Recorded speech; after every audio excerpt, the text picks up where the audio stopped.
Hello everyone, কেমন আছেন আপনারা? আশা করি ভালো আছেন। আমরা কিন্তু এখন চলে এসেছি সরস্বতী পূজার মধ্যে আমাদের স্কুল মাঠে লক্ষ্মীপুর। কিন্তু এখানে একটাই কথা, সবার প্রসাদ খাওয়া হয়ে গিয়েছে, কিন্তু আমাদের পরাকের এখনও প্রসাদ খাওয়া হয়নি। কারণ এখন থেকে বিগত 4 ঘন্টা ধরে তার এই যে প্রসাদের থালা এখানে হ্যাঁ আর এই যে বাতি যা লইছে, বাতি যা শেষই করতে পারতেছে না। এগুলা দেখাইলে কাজ হবে না। এগুলা মনে কর আমাদের দর্শক বিন্দু যারা আছে, আমাদের এই ভিউয়ার্স যারা আছে, অডিয়েন্স যারা আছে, তারাই বুঝবে না, ঠিক আছে? আর তুই এই যে প্রমাণ নিয়ে বসে রইছস, ওই দেখেন বড়ই দেখেন, এগুলা দেখাইছ না, এগুলা ব্লার করে দেবো, ঠিক আছে? এগুলা কি আমাকে বল। এতগুলা বড়ই খায়, বড়ই তো গাছের মাঝে অভাব নেই, তুই গাছের তে বাইরে খা।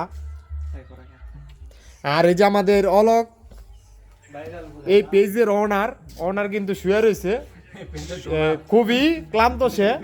কারণ সে পূজা করতে করতে এরকম অবস্থা হয়ে গেছে, মানে সময় যাই না তার। হ্যাঁ, আচ্ছা, যাই হোক, যারা যারা ভিডিওটি দেখতেছেন সবাই কিন্তু ফলো করে দিবেন।